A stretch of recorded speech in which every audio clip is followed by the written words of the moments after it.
Yung hapon, magandang hapon. Galing pa ako sa kusin. Galing ko sa kusin, nagtirik ako ng kandila, then bumili ako ng yung sawdust. And then, bumili ako ng maliit na kaldero at kung ano-ano pa sa may kusins. And guys, ang aking ganap today. Pakita ko sa inyo. Guys, yan sa kanto namin. Tapos ito.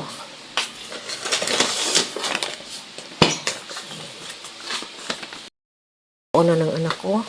Papalitan ko na yung baonan niya luma. Then, chinelas. Mula kong chinelas ko. 50 pesos ito. Yan. And, bumili akong bagong kaldero. Yan. Tapos ito pang pinggan. Ito pang tali sa buhok. Ito bumili ako. 241 ito. Yan. Mas gusto ko pa yan kasi dun sa mga bago-bago ngayon na non-stick pan daw. Eh, wala pa tayong pera para doon eh. Ako, 20 pesos yan. Tapos ito. Yan. Ito yung binili ko para sa namin. Sa pusa. Yan. Siseparate ko pa yan. Nabibili yan sa Robinson. Kapakita ko sa inyo. Wait lang. Sa lababo.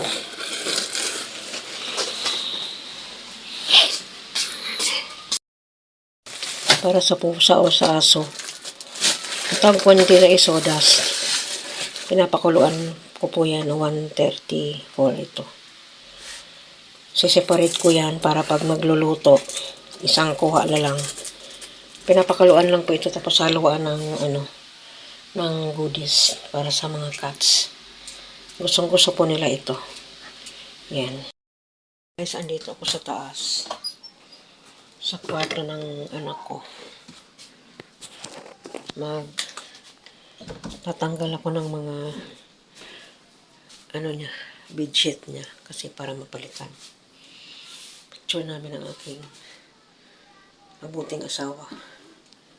Yan. Tanggalin ko yung niya dito. Kasi wala ako. Yung anak ko nasa bakasyon siya. Ayusin ko yung bed niya. Tatanggalin ko muna ngayon yung mga sapin. Kasi para bukas maisama siya sa labahan. So yan. Dito yung mga iba naming nakapondo. Mga gamit-gamit. Tapos dito yung cabinet namin to. Gamit namin dalawa. Tapos may mga ibang box na sa baba. So tatanggalin ko po yung bedsheet.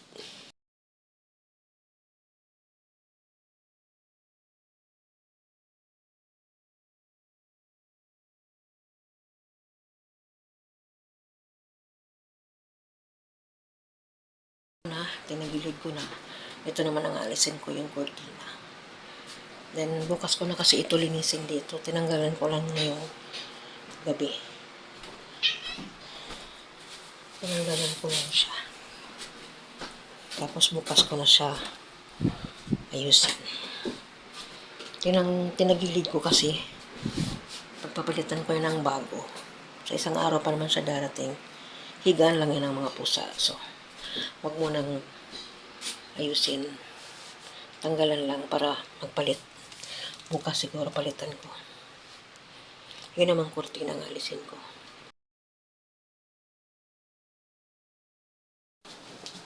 Black curtain. Dito sa kwarto sa taas. Yan, so. Tapos ko ninaayusin. Yung pusa namin,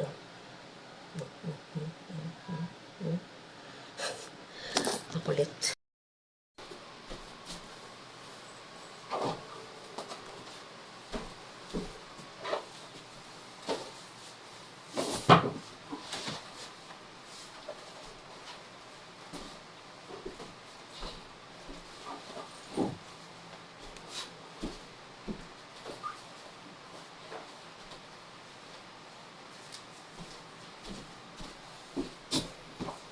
tatakpan ko yan kasi baka sakyan ng pusa. Tatakpan ko yan ng tela kasi upuan ng pusa. Magkahanap ako dito. Pwede kong itakip. Ganito po siya. Maghanap ako ng pwedeng itakip. Alis dyan. Na tela. Ito siguro. Bukas na ako maglalabas ng kapalit ko doon.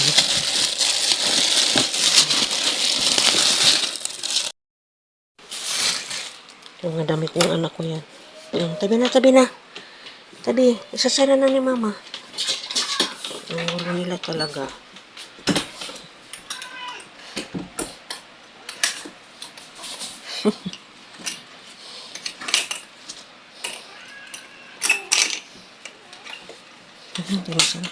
Ano ba naman? Alis. Tapos ito yung sa akin naman, na marami na rin laman. Nakahanger ang iba dyan sa anak ko. Yung iba sa akin din dito. Wash and wear lang po naman ang mga damit namin. Pwera na lang kung super kusot-kusot. Ayan. Yung mga ibang damit namin ay nasa baba. Baba na tayo. Alis na kayo. Halika na. Sige, dilim dyan. Halika na. Mga pusa. Kasi nakasunod sa akin eh. Laging sila nakasunod. Ito bukas ko na alisin. Ayan o. Bukas ko na alisin. Para pag dating ng anak ko. Ayos yung ano niya. Ito din. Kapalitan ito bukas. Yung aking munting altar. Ito bigay ng kapatid ko. Ni Susan. Galing sa Bulacan. Haba na po tayo guys. As usual, ayun dyan pa rin yung mga medalya ng anak ko. Kalipre. Ito na tayo sa baba. Ulit ng mga pusa. Akala mo ilaga ng may ano. Akala mo ilaga ng may labanan. Kanina.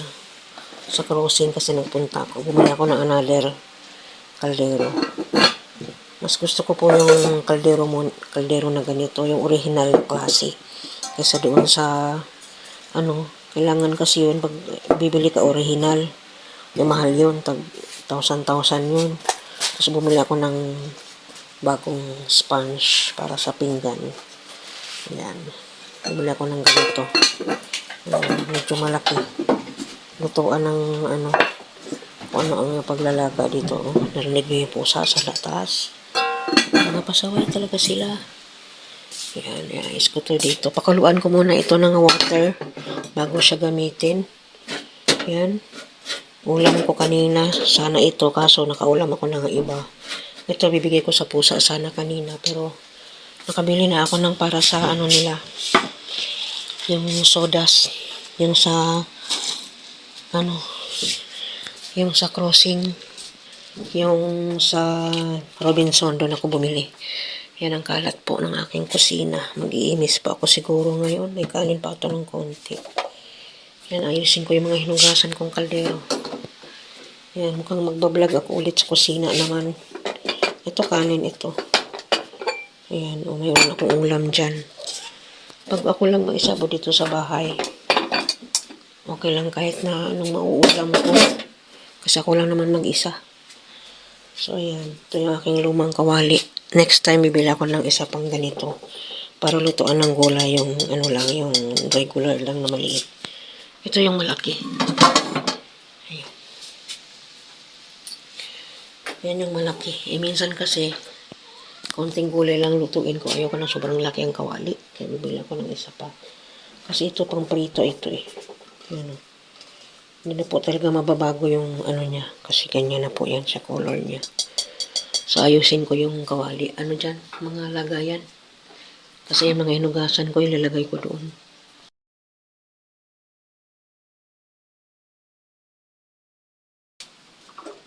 Ito, bukas, alisin ko to para may sama paglaba. Alisin ko yan sila. Kasi maglalaba ako tomorrow. Yan dito kasi sa baba, ako bago lang itong palit. So ito kasi dito ko ito nilalagay.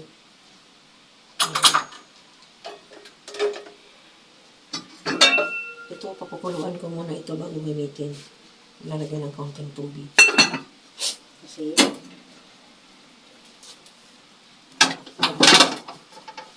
lagyan ng kaunting tubig kasi bago.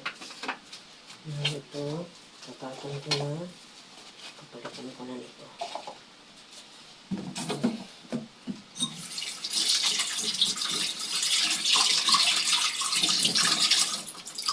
Bukas, maglalaba ako. Tapos, mamalingki ako sa bandang mga tanghali, bandang hapon mamalingki ako bukas. Ako namang maglinis talaga dito. Inayos ko lang yung bago kasi yung mga hinugasan kong kaldero na hindi ko pa na i-arrange. Then bukas, another video naman kasi maglalaba ako po.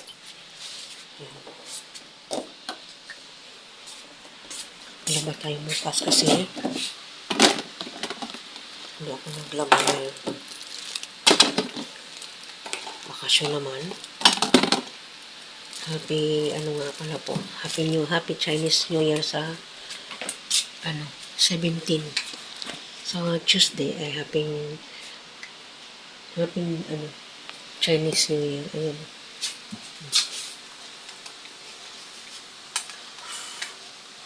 Mga cats. And sa New Year po na ito ay Chinese New Year, Year of the Horse. Year ko po. Sana okay ang aking Year of the Horse ngayon. Sana sa ating lahat, hindi lang sa pansarili, hindi lang sa akin. Sana lahat po ay okay ang ating Year of the Horse. Year of the Horse po kasi ako pinanganak. Kaya sana maging okay po ang lahat sa atin sa New Year ng Happy Chinese New Year sa Year of the Horse. Yan po. Bahay namin ngayon. Mga gulo pa. Kailangan pang mag-ayos. Kailangan maglinis.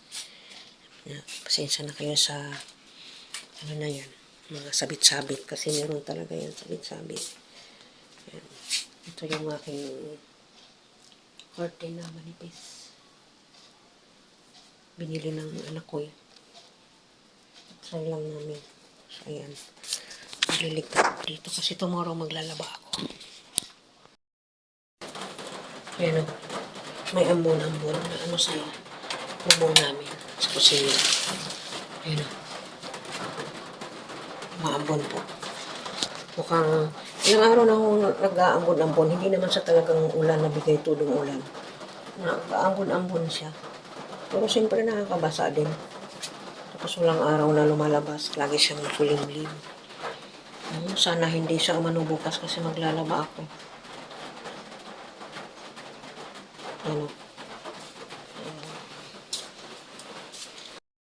Akin ng anak ko ng Valentine's Day. Long story pa ang nangyari sa flower na ito. Siya in-order niya kasi sa online. Tapos pag punta namin dito, doon, dyan sa Pebter, dito sa amin, hindi pa siya gawa. Then, sabi, bumalik kami. So, nag-ikot-ikot na kami sa Pebter. Ang dami namin ginawa. Kumain na kami, nakapamili na kami. So, bumalik kami ulit sa shop na in-orderan nito doon. Yan, sabi, hindi pa rin nagawa. So, siyempre, dali-daling ginawa. Tapos, basta lang story po. Na high blood lang ako, umint lang ang ulo ko. Ito dapat, ay kulay pink. Tapos, nung pag-open ko dito sa bahay, kasi lalagay ko siya sa base, maiksi lang pala siya. Hindi siya mahaba. Pero okay na lang, sige na lang. Kaya Valentine's Day. Tapos ito. Kasi nilagay ko na dito sa flower base ko. Ito, kasama. Okay na lang. Thank you so much. Hindi maganda yung nagtinda nito kasi para mga old lang. Mga bata pa kasi. So, ayan. Di bali na lang. Ayan. Thank you so much, anak. Happy Valentine's Day sa lahat. Belated na kasi na ngayon, February 15, Sunday. Kanina po ay nagpunta ko sa simbahan. Nagtirik ako ng kandila para sa mga namayapa. Nagtirik ako ng kandila. Tapos nagpunta ako ng Robinson kasi bumili ako ng ng pusa. Yung sodas nila. Pagkain. So guys, hanggang dito na lang po at maraming salamat sa nanonood ng aking channel kung mayroon pa. Yun nga, yung last upload ko ay gusto ko na sana siyang i-close. Pero napag-isipan ko rin. Sabi nga ng anak ko, isipin mo mabuti mama kasi yan na yung mo dyan eh. Nakikipuntuhan ka na dyan. Dyan mo na ilalabas ang gusto mo. Sabihin, sayang naman kung isasara ko daw. So, kaya siguro hindi na po muna. Magtsatsaga na lang talaga akong mag-vlog at mag-upload kahit na pag ganito-ganito lang. So maraming salamat guys sa mga nanonood. At sana ay huwag kayong magsawa. Please subscribe my YouTube channel and like. Thank you so much. Bye-bye. Good night.